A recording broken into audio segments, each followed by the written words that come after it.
Good morning. I'd like to welcome you to another episode of Saving Grandma. I'm excited to be here. My name is Stephen Tracy, and just to introduce myself, some of you who don't know me, I actually come with a world of experience in senior care. I have 30 years of experience working in skilled nursing, long-term care, assisted living, been held about every position there was throughout multiple states. I worked in the western states, also started a home health and hospice in Florida. So I've been around the block a few times and seen a lot of things that I want to share with you, things that as I've come to the end of my career that I really would like to share with each of you. Now to start off, this is my tradition now, according to my grandkids. As I said in my last podcast, I have 5 children and 4 daughters and a son, and I have 20 grandchildren. So I was told by my grandchildren that I have to start out my podcast with a grandpa joke. So here goes. This joke goes to my granddaughter, Malia. And so Malia, here goes. She sends me little cards criticizing my grandpa jokes, so I'm getting revenge right now. It's interesting. There was a bus driver who pulled up to a bus stop, and this little old gal had her bag in one hand and had some munchies in the other hand. And she was getting on the bus, and she got on the bus, and she was the only one. So she sat right up at the front next to the bus driver. She basically handed some peanuts to the bus driver, a handful of peanuts. And the bus driver was just starving. It was towards the end of his shift, and he was so grateful. Downed those peanuts really quick, and the little bus driver and the little grandma continued on their way, and she did it again. She tapped him on the shoulder, said, "You want some more peanuts?" And he said, "Sure, thank you." Well, as they got along on the journey, the bus driver said, "Well, why aren't you eating your peanuts?" She said, "Well, I don't have any teeth anymore, so I just suck the chocolate off the top and give you the nuts." That's my grandpa joke.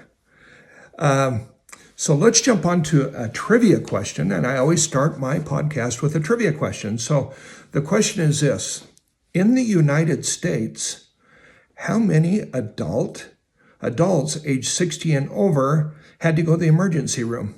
Now, this is actually taking, they've got statistics that you can pull up and you can Google. So how many adults age 60 and over have to go to the emergency room? That's the trivia question. I'm going to answer it here for you, and that will start us off on our informal caregiving and caregivers, which is near and dear to my heart. So there is 40 million individuals, seniors, age 60 and over, who end up going to the emergency room every year. 40 million. Now that is equivalent to 43 visits per 100 people of people age 60 and over. Now, of those 40 million, 30% of those individuals, those senior population, were transported by ambulance. So that gives you a good idea. So that jumps into our topic a little bit of caregiving, informal caregiving. Now, the reason this is near and dear to my heart is because I know there's a lot of spouses that are caregiving for either a wife taking care of a husband or a husband taking care of a wife.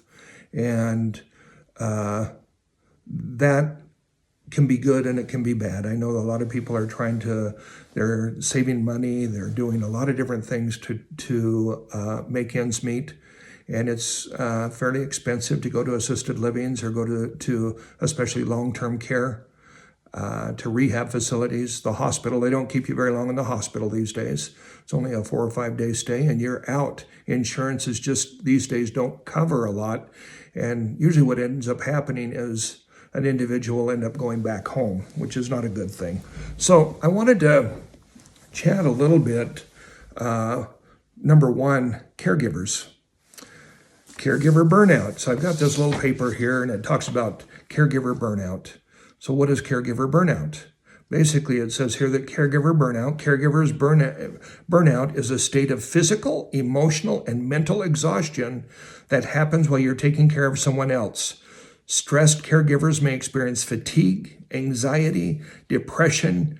They can reduce their risk of burnout by participating in respite care. I mean, there's support groups. There's mental health professionals. There's a lot of and we'll talk about that, a lot of help out there for these poor little caregivers. Now, I know because I've talked to them. They've been to my office, and I've talked to them in the halls as I'm in the senior facilities.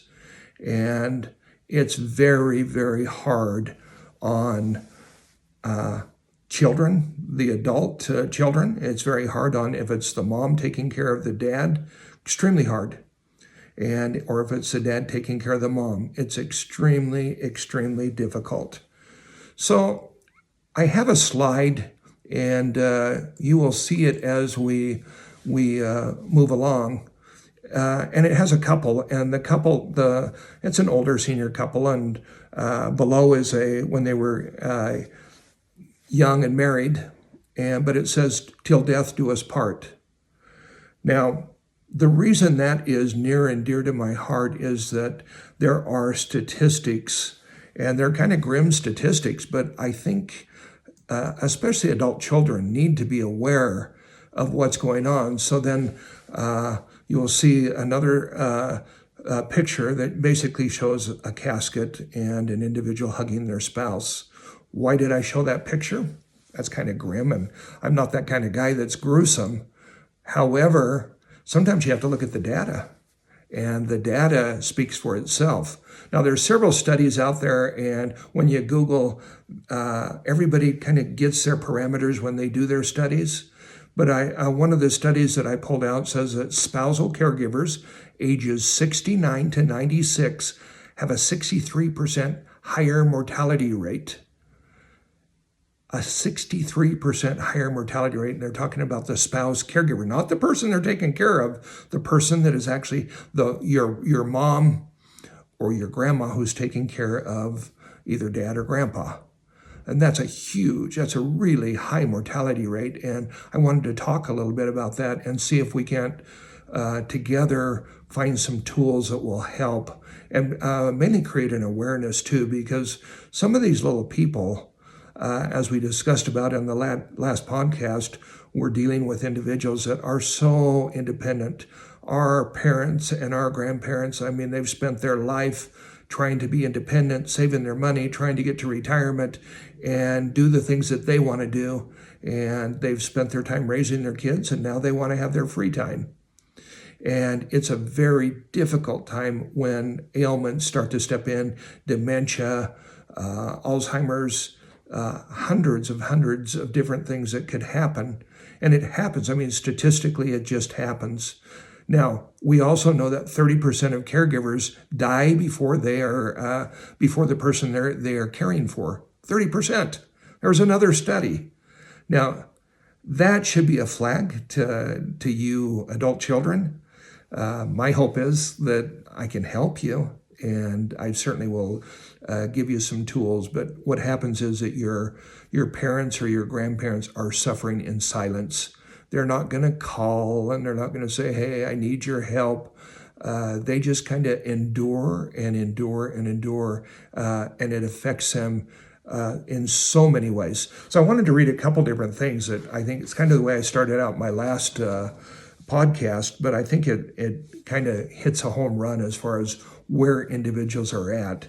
And this basically is interesting because it says, "My husband was diagnosed in January, but has been confused for some time before his diagnosis. He is getting worse and can no longer read or write and cannot hold any conversation. Every day, some new problems seem to arise. I am struggling because I am so utterly upset and depressed about him, and it is making me bad-tempered and very impatient, which I hate myself for. Do other people feel the same emotion? We have been married for 53 years, and I am just overwhelmed with grief for him and the way we were. Last week, on our anniversary, he gave me a card which said, 'Happy birthday, Granny,' which really broke my heart, as I know he tried, but it caused terrific upset. Where am I going wrong? Have I always been, it says I've always been a worrier and an emotional person, but this situation is breaking me. Can someone offer advice to help how I can curb my emotions?" those are the kind of things that I read, and the individuals I've talked throughout my career have very similar feelings. Number one, to this individual, you're not alone. This is a situation that many, many people are in. There are basically millions of individuals out there that are informal caregivers. I'll have to get the statistics for our next podcast, because we will be talking about Alzheimer's and dementia and giving you a few tools there. But it appears that this individual, the husband, has some form of dementia or Alzheimer's, and it can be the most difficult thing for a caregiver is to take care of a spouse who you have to be careful every day of the week. You have to make sure that spouse doesn't wander off because they can't find their way back home. I mean, there's just so much pressure on a caregiver. And then to just make it even worse, I guess it's icing on the cake, but it's worse. It's like the worst icing that you can think of, because then that spouse doesn't recognize the other spouse, and they've lost their short-term memory. So I guess a few things for caregivers. It is a hard situation, and you do need to ask for help, because from the studies that we've seen, which I just mentioned, spousal caregivers ages 69 to 96 have a 63% higher mortality rate than the person they're taking care of. So 63% is extremely high, and what it does is, because of all of the pressure that it puts on a caregiver, I mean, it affects a caregiver. They are alone. They are trying to carry the load. They are depressed, as we read in this article, and that basically affects their entire social life. Every mechanism. They don't have a spouse to talk to give them support, and it's very lonely. It's very depressing. There's high anxiety, and it's a very normal thing. And so as I'm talking to adult children. Please step in and offer help. If your mother or your father is the caregiver for their spouse, please step in and offer them help. And I'll give you some different ideas of how you can offer help. But somehow, some of that pressure has to be relieved, or what you're going to be doing is going to a funeral, not for the person who's sick, but for the caregiver. And I don't think any of us want that. We don't wish that on our worst enemy. Now, here's another article, and it's kind of interesting, and it basically just says, I'm 56 years old, married. I'm a 24/7 caregiver. My husband is terminally ill. When he was diagnosed, all I could think about was, what can I do to make this as pleasant and comfortable as possible for my husband and best friend? I have devoted my energy to give him the best home care I possibly can. It's far more important to utilize my energy taking care of the loved one, to take care of the loved one of my life than anything else. And I have put myself on the back burner. We live a very isolated life. We don't socialize, mainly because I'm a long-time loner and somewhat shy. My husband never had close friends. Basically, I'm alone. With all my family living out of state and no friends or relatives nearby, I'm scared. I'm filled with anxiety and hopelessness every day. I can't let my husband see these dark feelings, so I put my happy face on so he won't place my unneeded stress on. So I won't place my unneeded stress on him. How do I continue to keep up this facade? Wow, that is huge. It breaks my heart. It just breaks my heart. Now, they have a thing, and I've talked a little bit about it, is caregiver burnout. There's a scientific name for it, and it's called caregiver syndrome. And we'll talk a little bit about how you can recognize caregiver syndrome.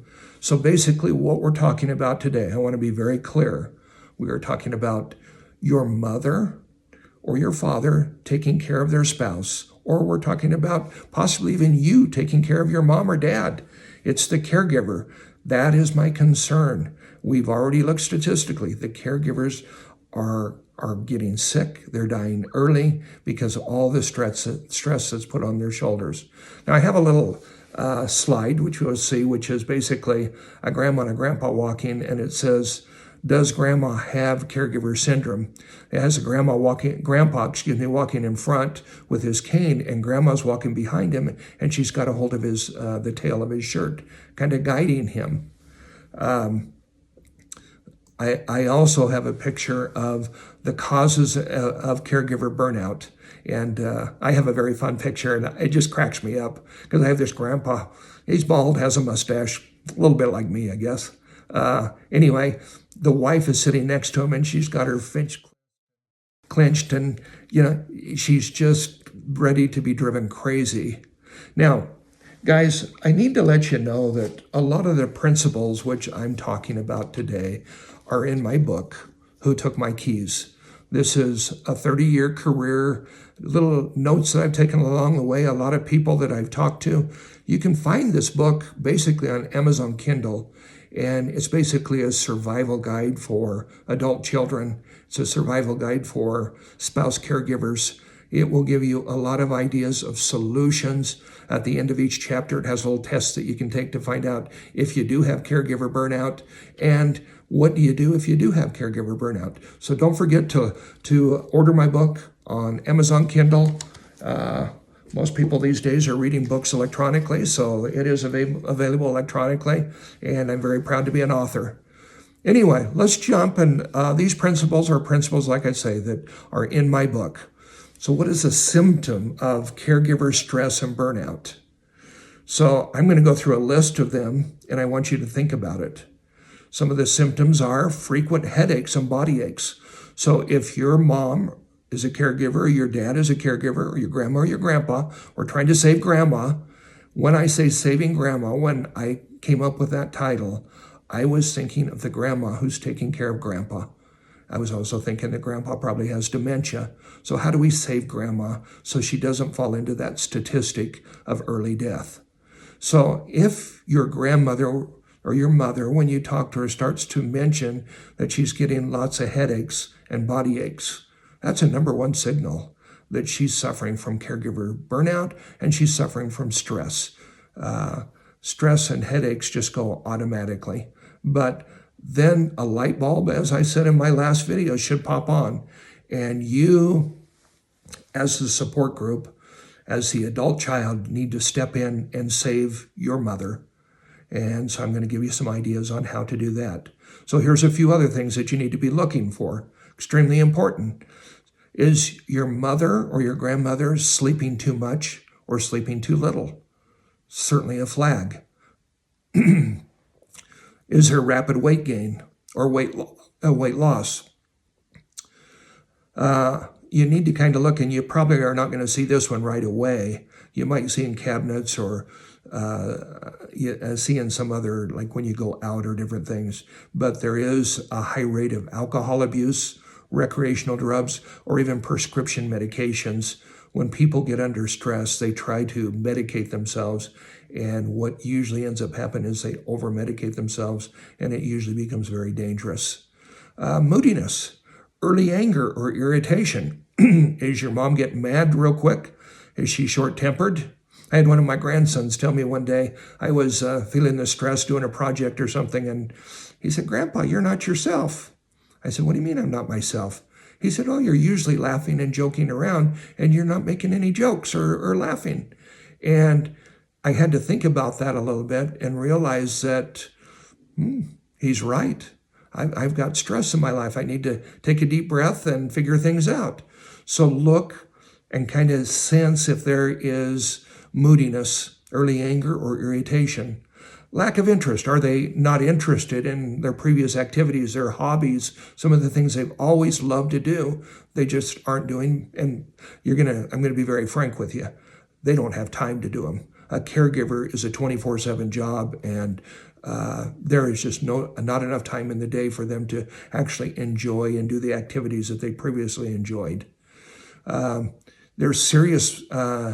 There could be serious mental health issues such as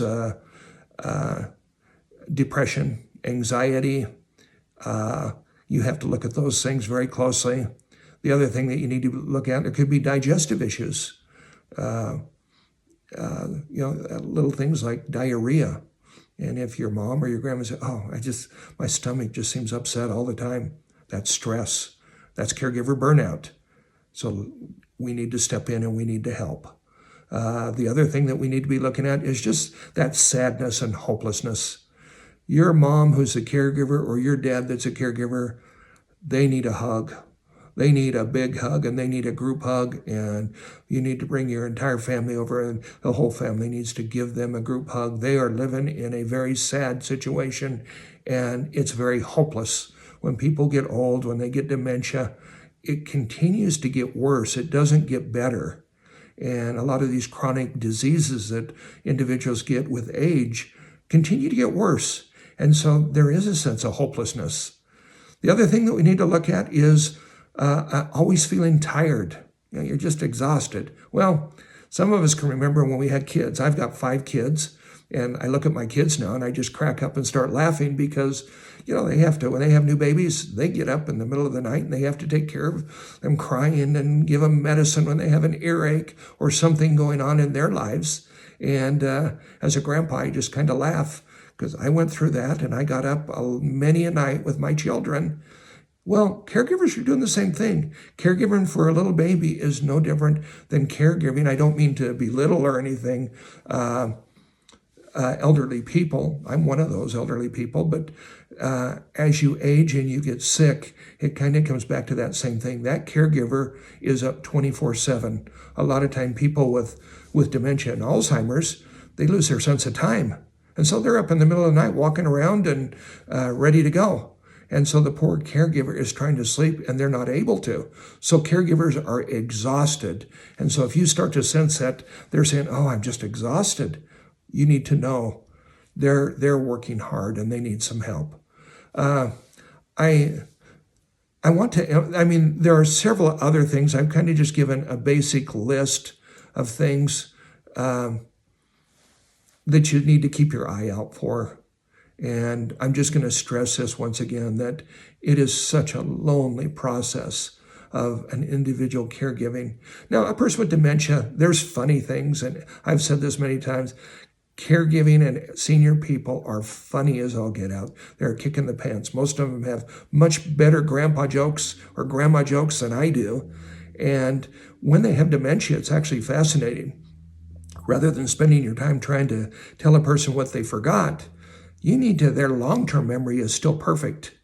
So the best thing a person can ever do is tap into that long-term memory and find out about aunts and uncles and family members that they knew and write it down, because those are treasured memories that are perfect memories for long-term. They're not going to remember who they spoke to yesterday. They're not going to remember their way home from Walmart, even where their car is at Walmart.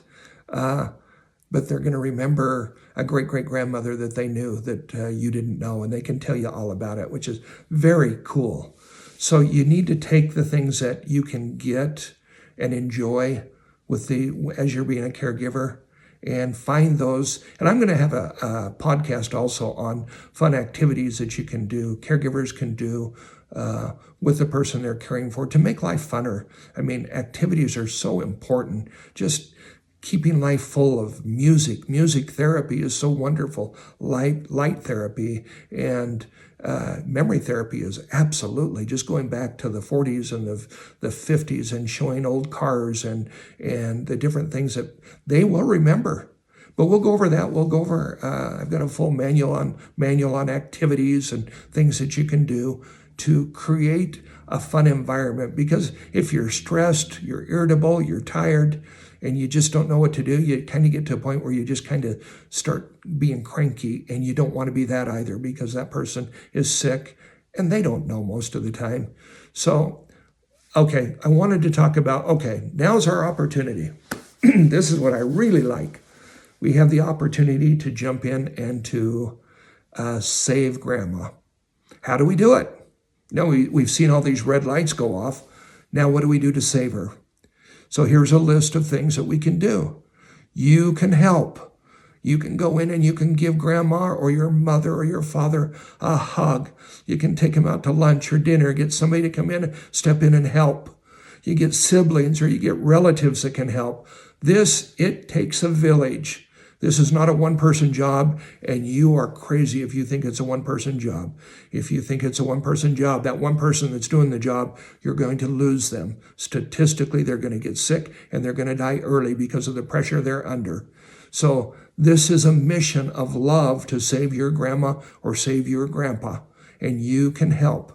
You can bring in your brothers and sisters. You can bring in your children. They can sing. They can do activities. There's hundreds of different things that you can do. And I'll go over those activities in one of the other podcasts. Literally hundreds of things that you can have fun doing. Get the church involved. If you're a religious person, get your church involved. They're going to have friends that can come stop by and visit. The church leaders can stop by and add some support. Occasionally, the church could probably even drop a meal off and help. The other thing is, and I said this, friends and neighbors, just next door neighbors that you can kind of make them aware of what your parent, your grandparent is going through, and to please keep an eye on them. Could you stop by and check on them? And they have wonderful programs like Meals on Wheels and lots of different things that you kind of get, home health and hospice and these wonderful programs that are there to support and to help. They also have a great senior citizen center. Now, you may not want to take a person who's terminally ill or the person with Alzheimer's to the senior citizen center, but that may be a great place where grandma can go and have fun, have a bingo night, and do some fun things, crocheting, quilting, doing 100 different things to just get her out of the house and get her out of that stress. And it needs to happen often. The other thing is, your mom or your grandma, could be grandpa, could have been very physically active before they started being a caregiver. Were they involved in fitness? Maybe they were involved in an exercise swimming group, a fitness center where they'd go and get on an exercise bike. Those are things that they need to get back to doing. Return to their old hobbies.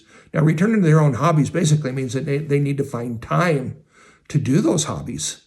And so that's where you come in, and you're going to find time where your mom or your grandma will have the time that she can just go up and do her hobby and have some alone time. Moms and grandmas need alone time, especially if they're caregivers. They've got to refuel. And right now their tank is on empty and they're running on fumes, and it's affecting their health. The other thing it's a temporary, but it's a wonderful thing. Send grandma on vacation or send your mom on a vacation. Just get them away for a little bit and let them get out and relax and go on a little vacation.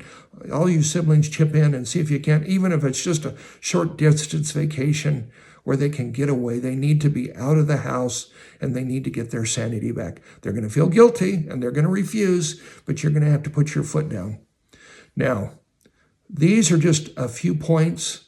I'm going to be going on our next podcast. We're going to be talking about dementia, which is near and dear to my heart. Alzheimer's and dementia. There's so many things that we can do so many creative things that we can do in the home as a caregiver. So I'm trying to give you tools. Number one, the caregiver tools of what they can do that will relieve stress and also take the pressure off of the person they're taking care of and themselves. Now, our goal is to save grandma. Statistically, if we don't step in and grandma or grandpa is the caregiver, there's a high chance they're going to die early. They're going to get sick, and then you're going to end up having to hire someone else or take them to a skilled nursing or a long-term care home or an assisted living because they no longer have the health to take care of their loved one. And that's when it starts to get very expensive. That's another podcast that we'll talk about. We'll talk about the different choices that you have when it gets to that point where you just have run out of gas, you've run out of options, and you just don't know what to do. I'm here to help. And I've got a lot of ideas. I've been doing this for a lot of years. There's a lot of support groups out there, the state groups and the federal groups and just community groups are absolutely wonderful. And they too can step in and offer all kinds of solutions. And I'll give lists of those. I have lists in my book. Once again, Who Took My Keys on Kindle. All of those suggestions, all of those support groups are listed in my book so that you can go through and you can see those and look those up. But I need you to take the bull by the horns. And you can't just assume that one of your other siblings is going to do it. I've always seen that there's usually one sibling that will jump in, probably be the caregiver, or the one sibling that helps in to help with the caregiving. This is not a one sibling kind of job. This requires every sibling in the family, their children. It requires a village to save grandma. Please, that is our goal. Please, we can work together. This is going to be a lot of fun. I love this podcast, and it's near and dear to my heart. But our goal is saving grandma, and we're going to do it. You have a good day. Appreciate it.